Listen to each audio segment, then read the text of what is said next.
जो लोग विश्वास नहीं है जिनके अंदर, वो पता है कौन है? जिनके सुनने के कान नहीं है। सबसे बड़ी प्रॉब्लम, सबसे बड़ी दिक्कत परमेश्वर को जो है वो उन लोगों से है जिनके सुनने के कान नहीं है। बार बार प्रभु यीशु मसीह, आप जब पढ़ेंगे सुसमाचार में, कहता था अगर तुम्हारे सुनने के कान है तो सुन लो मैं तुमसे क्या कहता हूँ। वही चीज़ अगर आप प्रकाशित वाक्य में पढ़ेंगे, उसमें लिखा है अगर तुम्हारे सुनने के कान है तो सुन लो कि परमेश्वर की आत्मा कलीसिया से क्या कहता है। आमीन। सो आइए हम लोग प्रार्थना करते हैं और फिर हम वचन की तरफ चलेंगे। परमेश्वर पिता, हम आपका धन्यवाद करते हैं। आप एक अच्छे और भले पिता हैं। हर एक अच्छी वस्तु, हर एक अच्छा दान और वरदान पिता आपकी तरफ से ही आता है। आपका वचन कहता है कि आप ज्योतियों के पिता हैं प्रभु। कोई भी बुराई आपकी तरफ से नहीं आती, कोई भी बीमारी आपकी तरफ से नहीं आती। आप एक अच्छे पिता हैं।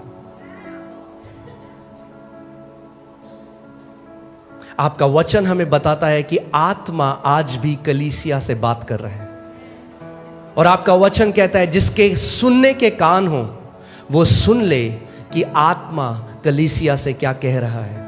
और प्रभु मैं प्रार्थना करता हूं यहां पे जितने लोग आए हैं उनके सुनने के कान हो प्रभु, वो तेरे वचन को हल्का ना जाने प्रभु, वो तेरे वचन को एक आम वचन की तरह ना सुने प्रभु, पर ध्यान धर कर वो तेरे वचन का आदर करें प्रभु।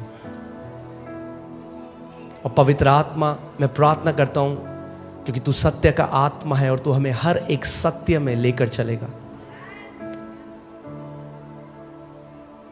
प्रभु। होने दे कि इस घर से तू विश्वास के ऐसे योद्धाओं को खड़ा करे प्रभु, जो तेरे लिए बड़ी महिमा का कारण बने प्रभु।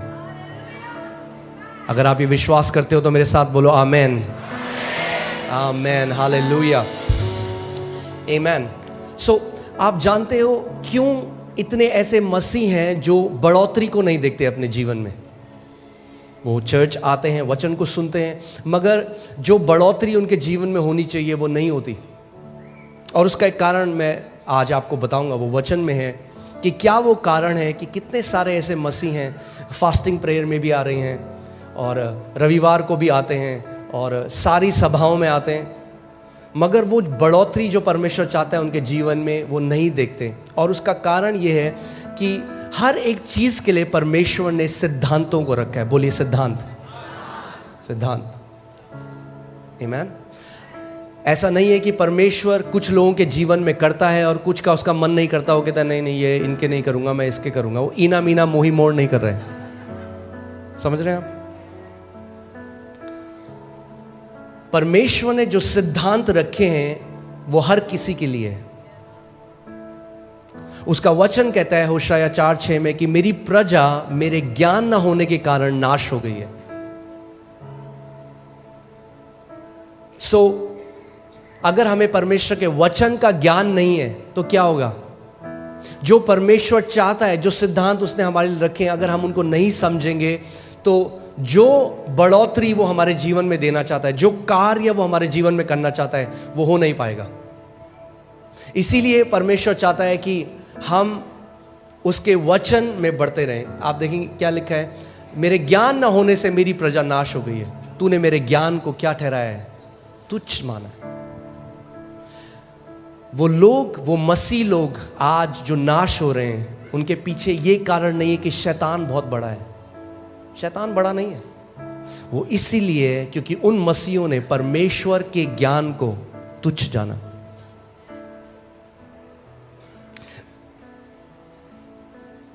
कितने सारे ऐसे मसीह हैं जो सारी प्रेयर मीटिंग में जाते हैं, और अच्छा है, हम लोगों को प्रार्थना बहुत ज़रूरी है, प्रार्थना हमें करनी है, मगर प्रार्थना भी आप, अगर आपके पास सत्य नहीं है तो आप गलत तरीके से प्रार्थना करेंगे और अपने उत्तर से और दूर चले जाएंगे। आप जानते हैं गलत प्रार्थना करने से आप अपने उत्तर के पास नहीं, दूर चले जाते हैं। कितने लोग ऐसे, कितने मसीह ऐसे हैं उनको उत्तर इसीलिए नहीं मिला क्योंकि उनकी प्रार्थनाएं गलत हैं। इसीलिए हमें क्या करना है? हमें बढ़ना है परमेश्वर के ज्ञान में, उसके डील डॉल में, उस प्रकाशन में जो आत्मा के द्वारा आता है। मेरे ज्ञान न होने के कारण मेरी प्रजा क्या हो गई? नाश हो गई। यानी ध्यान से सुनिए, परमेश्वर की प्रजा नाश हो सकती है क्योंकि उन्हें परमेश्वर का ज्ञान नहीं है। उन्होंने परमेश्वर के ज्ञान को क्या किया? तुच्छ जाना। आमीन। मगर प्रेज गॉड कि आप इस घर में रोपे गए हो।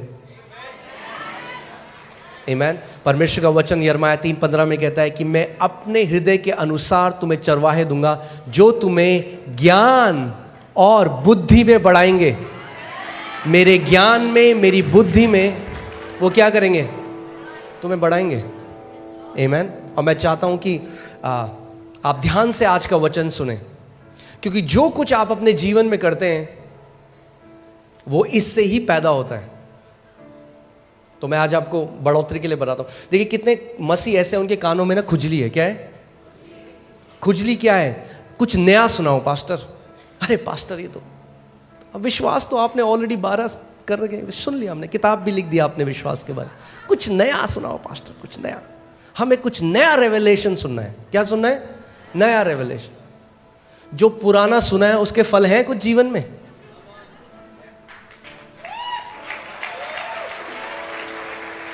क्या करोगे नया सुन के अगर पुराने के फल ही नहीं आए तो? तो बात नया प्रकाशन सुनने की नहीं है, बात यह है जो आपने सुना उन फलों को फलाने की है। आमीन।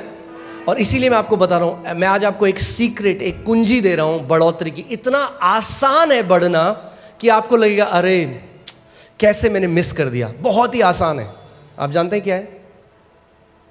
वचन में चलते हैं। 1 कुरिन्थियों 3 उसकी 6वीं आयत देखिए। यहां पे पौलुस प्रेरित क्या कहते हैं? मैंने पौधा रोपा, अपोलोस ने उसे सींचा, पर किंतु परमेश्वर ने उसको बड़ा किया। इंग्लिश बाइबल से गॉड ब्रॉट इंक्रीज, यानी परमेश्वर बढ़ोतरी लेकर आया। परमेश्वर सीधे बढ़ोतरी नहीं ला सकता आपके जीवन में। ध्यान से सुनिए मेरी बात को।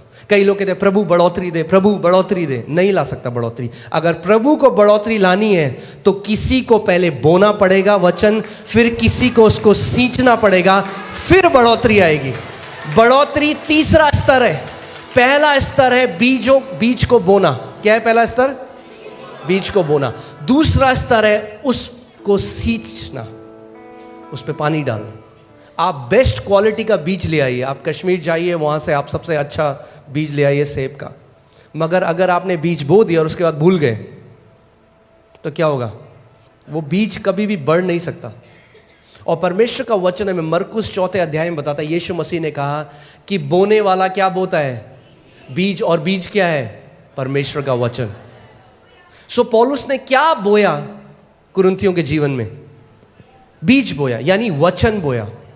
यानी ध्यान से सुनिए, जब आप पहली बार किसी वचन को सुनते हैं तो वो वचन बोया जाता है, यानी प्लांट किया जाता है इंग्लिश बाइबल में। ठीक है। मगर जब आप उसको बार बार सुनते हैं तो वो सींचा जाता है, फिर बढ़ोतरी आती है। कितने मसीह ऐसे हैं उन्हें बार बार नई शिक्षा चाहिए मगर वो उसको सिंचाई नहीं होने देते अपने हृदय में। यानी अगर आपको बढ़ोतरी चाहिए, प्रार्थना से नहीं आएगी। पड़ोसी को बोलो, बढ़ोतरी प्रार्थना से नहीं आएगी। यही कई मसीह लोग नहीं समझते। कई लोग देख रहे हैं एक दूसरी तरफ, ये क्या सिखा रहे हैं पास्टर, ये आप सही नहीं बोल रहे हो। आई आपके जीवन में बढ़ोतरी, 30 साल से प्रार्थना कर रहे हो। ध्यान से सुनिए, मैं प्रार्थना करने वाला व्यक्ति हूं। हम लोग ऑल नाइट प्रेयर करते हैं, रोज घंटों अन्य भाषा में प्रार्थना बहुत ज़रूरी है, उसकी अपनी एक जगह है। मगर प्रार्थना बिना वचन के कुछ काम नहीं करेगी।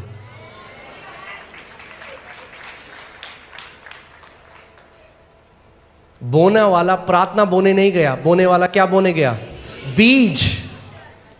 आप प्रार्थना के द्वारा आपने नया जन्म नहीं पाया। परमेश्वर का वचन कहता है, पहला पत्रस 1:23, तुमने परमेश्वर के अविनाशी वचन के बीज के द्वारा नया जन्म पाया है। आदि में क्या था? वचन था। प्रार्थना बाद में आई, पहले वचन था। पहले वचन आता है, फिर उस वचन के अनुसार आप प्रार्थना करते हैं। कितने लोगों को समझ में आ रही है मेरी बात? पहले प्रकाशन आता है, फिर प्रार्थना आती है। प्रार्थना बहुत जरूरी है। ध्यान, वो मत सुनना जो मैं नहीं कह रहा हूं, वो सुनना जो मैं कह रहा हूं। मैं नहीं कह रहा हूं प्रार्थना की जरूरत नहीं है, मैं कह रहा हूं प्रार्थना बहुत जरूरी है, मगर पहले हमें वचन का प्रकाशन चाहिए। कई लोग प्रार्थना को कैसे सोचते हैं, वो सोचते हैं कि वो अलादीन के चिराग की तरह है। हम बोलेंगे हालेलुया हालेलुया हालेलुया, प्रभु दे दे दे दे दे, प्रभु दे दे दे दे दे दे दे दे दे दे दे दे। नहीं, हमें वचन का प्रकाशन चाहिए। ठीक है, सो वापस उस वचन में आते हैं।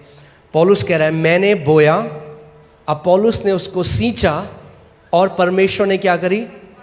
बढ़ोतरी दी। बहुत आसान है। यानी एक बार किसी भी वचन को सुनना काफी नहीं है। अगर आप बढ़ोतरी चाहते हैं तो उस वचन को तब तक सुनते रहें, सुबह शाम दोपहर रात सुने, फिर सुने, जब तक बढ़ोतरी को ना देखने लग जाए, जब तक वो फल आपके जीवन में ना आने लग जाए, जब तक दूसरे लोग ना बोलने लग जाए। अगर आप बोल रहे हो कि मैंने जी फेथ सीरीज सुन ली, फिर आपके जीवन में उस विश्वास की सीरीज के फल होने चाहिए।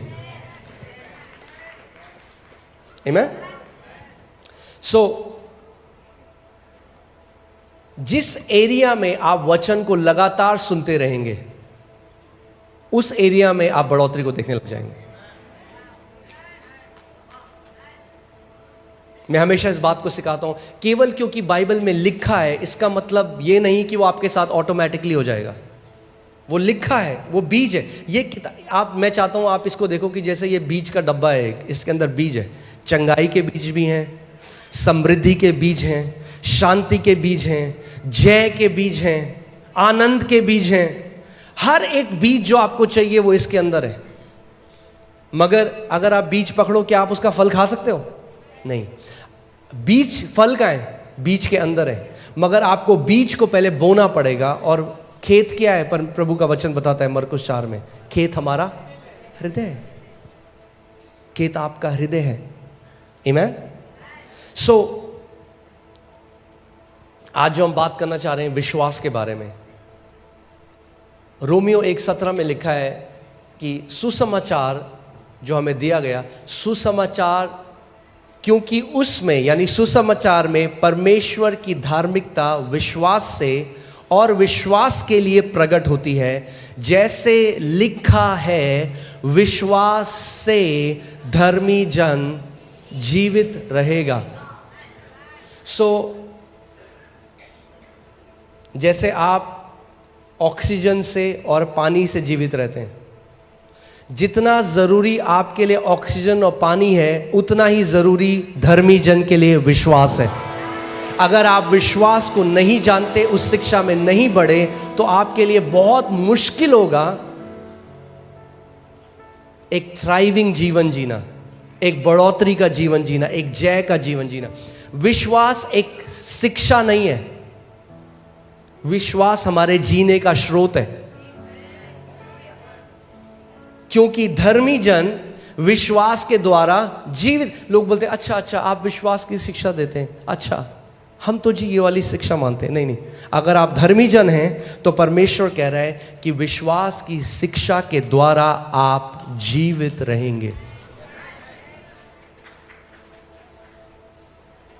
इसका मतलब विश्वास में चलना और विश्वास में दृढ़ हो जाना एक ऑप्शन नहीं है।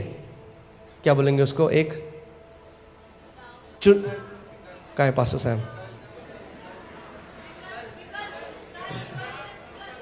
विकल्प। हाँ, विकल्प नहीं है, ऑप्शन नहीं है। विश्वास में बढ़ना ही पड़ेगा अगर जय में जीना है तो। आमीन। सो इससे पहले हम इस सीरीज में जाएं, मैं चाहता हूं आप ये निर्णय अपने दिल में बना लें। आज आप ये डिसाइड करें, कुछ भी हो जाए मैं विश्वास में बढ़ूंगा, मैं विश्वास में बढ़ूंगी। कोई भी मुझे विश्वास में बढ़ने से अब रोक नहीं सकता। आपको ये निर्णय, ये डिसीजन आपको लेना पड़ेगा। आपकी मम्मी नहीं ले सकती, आपके पापा नहीं ले सकते, आपका हस्बैंड नहीं ले सकता, आपकी वाइफ नहीं ले सकती। आपको स्वयं ये निर्णय लेना है, मैं विश्वास में बढ़ूंगा और एक योद्धा बन जाऊंगा। आमीन। बहुत आसान है, मुश्किल नहीं है। मैं आपको बता रहा हूं, परमेश्वर नहीं कहता आपको विश्वास कमाने की जरूरत है। आपको कमाना नहीं है, अपने आप ऑटोमेटिकली आता है। आता है, बोलिए आता है। कैसे आता है? कैसे आता है? सुनने से। और वही मसीह लोग नहीं करते। सबसे मुश्किल है लोगों के लिए सुनना। इसीलिए शैतान डिस्ट्रैक्ट करता है। जब आप देखिए, इस कलीसिया को